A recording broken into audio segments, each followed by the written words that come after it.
I noticed his hand first. Steady, deliberate, practiced. He thought no one was watching, but I was. Across the room, beneath the flicker of golden lights and the hollow hum of celebration, I saw my father tilt the small silver packet over my glass. The powder dissolved seamlessly, invisible, leaving the champagne fizzing, sparkling, and then still again, as if nothing had happened. Cameras flashed. Smiles glimmered.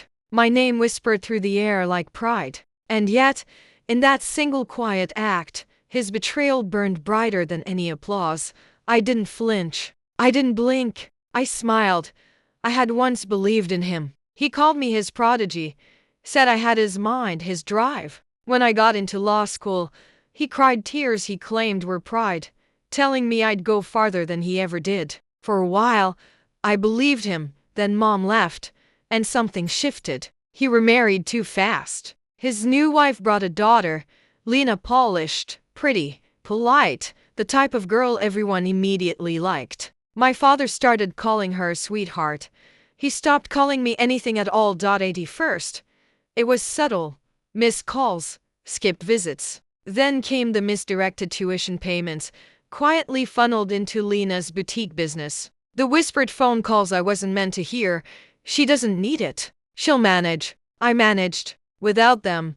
But that night, at my graduation, he had invited everyone as if to reclaim the narrative, to pretend I was still his pride and joy. He wore the watch he used to check my curfew, a watch that caught the light as he poured the powder into my champagne, and suddenly I understood. It wasn't random. It wasn't a mistake. He had done it before. Mom's mysterious fainting that winter, her confusion, the hospital visit, the doctor's note.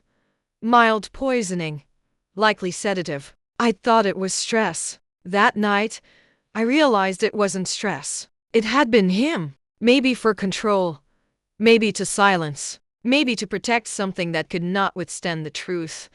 I didn't accuse. I didn't shout. I stayed calm. When he raised his glass and said, "To my brilliant daughter," I mirrored him with a smile hiding knives behind dimples.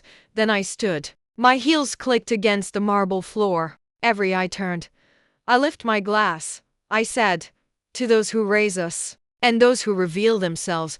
I shifted my glass subtly toward Lena. She laughed a soft, high-pitched sound and drank it. The room erupted in polite applause. My father clapped too, oblivious. I waited. 10 minutes. Maybe less. She wobbled first. A tiny stumble that everyone assumed was tipsiness. Then came confusion, disorientation, soft collapse. Laughter froze. Music cut. In that perfect silence, I turned to him. He knew. God, he knew. His face drained of every color. His eyes darted from the glass to me. For one fleeting moment, I saw it, the same calculated mind I used to admire. He was racing through excuses, lies, contingencies. But I was faster. She drank from my glass. I said softly, just loud enough. I tried to stop her. Panic erupted. Someone called for help. My stepmother screamed. I stood calm, composed, watching the man who had taught me strategy choke on the consequences of his own precision.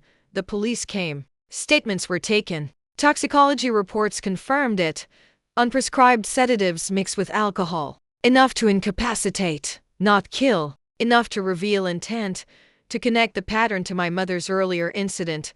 My father denied everything. He could not explain the compound in 2 separate medical reports. He could not explain the desk drawer labeled stress relief. He could not explain me. Months of quiet observation, careful recording, every slip caught without alerting him. He had underestimated me. By the time the authorities finished questioning, his legacy was ash. Lena survived barely, with no memory of the event. My stepmother left him publicly, dramatically. He pleaded guilty to a reduced charge, reckless endangerment. But the true reckoning came from the court of public opinion. Whispers, interviews, carefully timed leaks of documents, all executed flawlessly. His company abandoned him. His name became poison. I didn't need to touch a finger after that night. Some ask if I feel guilty. I do not. I did not poison anyone. I did not raise my voice. I only let him taste his own medicine. And poison, in the end, always finds its home. That night, under the golden lights, as he watched his empire crumble, I understood him fully. The control, the manipulation, the precision. Except unlike him, I knew when to stop. I raised another glass, fresh this time, and whispered, to no one in particular, to family, to those who make us, and those who unmake themselves. Then I drank, and I smiled.